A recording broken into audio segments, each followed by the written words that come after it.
the Sun Belt. It's been my favorite conference to watch, actually, the last couple of years. It really has been. I mean,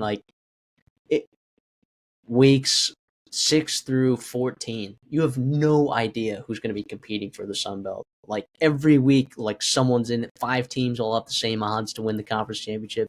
It is week after week. Every game matters so much in this conference, which is why scheduling matters, right? The toughest schedule, in our opinion, and CD and I had some discussion about this for sure. We ended up leaning in favor of Troy. This was more of a CD play than my play, but CD, why do you think that Troy is the toughest schedule in the Sun Belt? Well, one, you start with an out-of-conference schedule with obviously Nichols. Say that's whatever. You're playing a division below. That's different. But you get at Clemson, which I love that you're hosting Memphis. So kudos to Memphis for doing that. But at Clemson, Memphis, at Buffalo, a Buffalo team that's not an easy out. I don't think at all. You see that? Oh, you see a MAC team? Oh, whatever. Yeah, it'll be fine. But you got to travel all the way up there. I know it'll be nice weather, so that's not too much of a concern there. Going up to New York there, but they're a very well-coached football team. They're going to give you a lot of problems. You're going to lose the special teams battle. No doubt about that against Pete Lembo. So that's tough, right? That's 3 real tough out-of-conference games, as well as, in my opinion, you're playing in the tougher division, and which we love about our Fun Belt, the Sun Belt. We love, at least I do, that they have divisions still. An East and a West division. Let's go. I believe that the West is a deeper and a better division than the East. I thought we saw that play out last year too. The East had Marshall and JMU, being pretty good, as well as Georgia Southern, being up there. Yeah.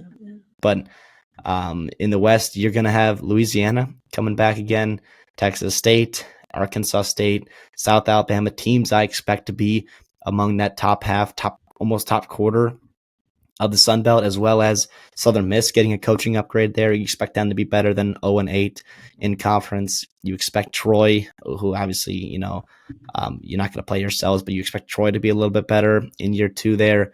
And then UL Monroe, who surprised a lot of people. Maybe they won't win 5 games again, but obviously they found something there with Brian Vincent. So that's what I see with this schedule. Troy's crossover schedule. Remember that term, crossover, in terms of who you're playing on the other division is it's Old Dominion and Georgia State, who are probably pretty favorable. And I think that's what led to this discussion with, potentially going with Georgia State instead of Troy. But I just look at this up and down, and it's pretty tough. Yeah, I guess my argument for Georgia State was their out of conference is pretty tough, right? And then also James Madison and South Alabama, I expect to be 2 of the best teams in the Sun Belt, period. But then the out of conference, Georgia State has, Ole Miss, they got Memphis, and they got Vanderbilt. So that's what was leaning me in that direction. And, Marshall with the coaching change may not be as good as much as we freaking love our guy over there, legend Tony Gibson. Coastal Carolina is going to be an interesting one with new quarterback looks there. Georgia Southern, I don't know. And they don't get to play themselves. So I think a lot of people are anticipating Georgia State being one of, if not the worst teams in the Sun Belt. The schedule, to me, screams 3 to 4 wins for Georgia State. But you never know what can happen in the Sun Belt, right? And even those winnable games like Old Dominion, Coastal Carolina, Georgia Southern, Troy, they're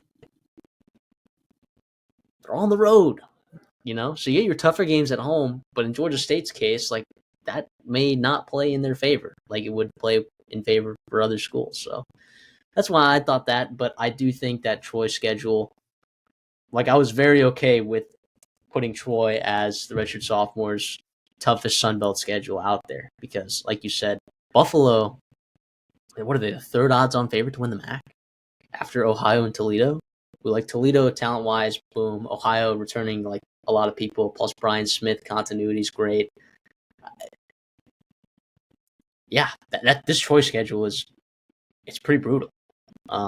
Like you said, I agree with you that division's probably better as well. Like you said, the crossover games, not to be redundant.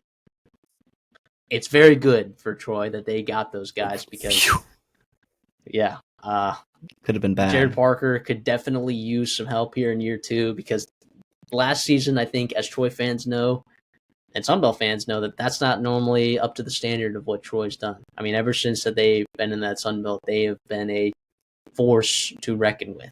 And as long as John Summerall was there, it was an absolute powerhouse. So hopefully they get back to those winning ways, but it won't be without a couple of lumps in those first 4 weeks for sure. And then it's going to be a tough division. So look at Troy, but that's I guess that's why we have Troy as our toughest Sunbelt schedule in 2025.